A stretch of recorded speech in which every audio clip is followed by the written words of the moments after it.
नमस्कार, आप देख रहे हैं नेक्स्ट 9 नेशन और मैं हूं आपके साथ मेघा। अपना दल के साथ गठबंधन में भारतीय जनता पार्टी ने यूपी का चुनाव लड़ा और चुनावी नतीजे सकारात्मक आने के बाद अनुप्रिया पटेल के पति आशीष पटेल को योगी मंत्रिमंडल में जगह तो दे दी, लेकिन कोई बड़ा विभाग नहीं दिया है। जी हां, बात चाहे निषाद पार्टी की करे या अपना दल की, बात चाहे संजय निषाद की करे या आशीष पटेल की, इन दोनों को ही योगी मंत्रिमंडल में शामिल तो किया गया है, लेकिन किसी बड़े विभाग की जिम्मेदारी नहीं दी गई है। सवाल ये उठ रहा है कि आखिर क्यों अपना दल की इस बड़ी जीत के बावजूद भाजपा ने उनके बड़े चेहरों पर कोई बड़ी जिम्मेदारी नहीं दी।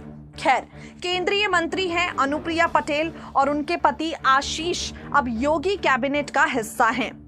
पति के साथ हुए इस धोखे से अलग अनुप्रिया पटेल फिलहाल पूरी तरह से अपना काम संभाल रही हैं, पार्टी को जनता के बीच मजबूत कर रही हैं और क्योंकि वो केंद्रीय मंत्री हैं तो जो विभाग उनके हाथों में है उसकी कमान को संभालने की पूरी कोशिश कर रही हैं।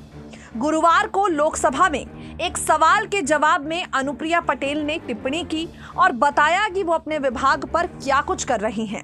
केंद्रीय वाणिज्य और उद्योग राज्य मंत्री अनुप्रिया पटेल की तरफ से लोकसभा में गेहूं निर्यात को लेकर कई तरह के आंकड़े पेश किए गए। आपको बता दें, यहां पर लोकसभा में इसी एक मुद्दे पर खूब बहस छिड़ी। अनुप्रिया पटेल को लिखित में सवाल दिए गए और इस सवाल का जवाब देते हुए अनुप्रिया पटेल ने आंकड़ों के आधार पर बताया कि इस साल बीते साल की तुलना में 50 लाख मीट्रिक टन गेहूं का निर्यात अधिक हुआ है।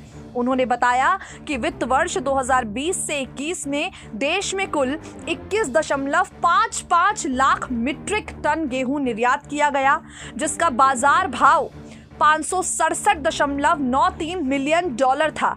वहीं वित्त वर्ष 2021 से 22 में देश में 70.35 लाख मीट्रिक टन गेहूं निर्यात किया गया, जिसका बाजार भाव 2035.00 मिलियन अमेरिकी डॉलर रहा। अनुप्रिया पटेल की तरफ से संसद में जानकारी दी गई कि गेहूं सहित सभी वस्तुओं का निर्यात कई कारकों पर निर्भर है। आपको बता दें, अनुप्रिया पटेल के मुताबिक निर्यातकों ने बढ़ती वैश्विक मांग को देखते हुए गेहूं का निर्यात किया है। उनका कहना है कि सरकार योग्य देशों को मानवीय सहायता के रूप में गेहूं का निर्यात नहीं करती।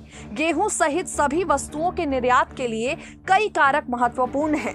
कुल मिलाकर कहा जाए तो अनुप्रिया पटेल न सिर्फ अपनी पार्टी को यूपी में मजबूत करना चाहती हैं, बल्कि इसके साथ ही भाजपा के इस गठबंधन के जरिए लोकसभा में केंद्र की राजनीति में अपनी पकड़ को भी मजबूत करने में पूरी तरह से लगी हुई हैं। नेक्स्ट 9 न्यूज़ नेशन की रिपोर्ट।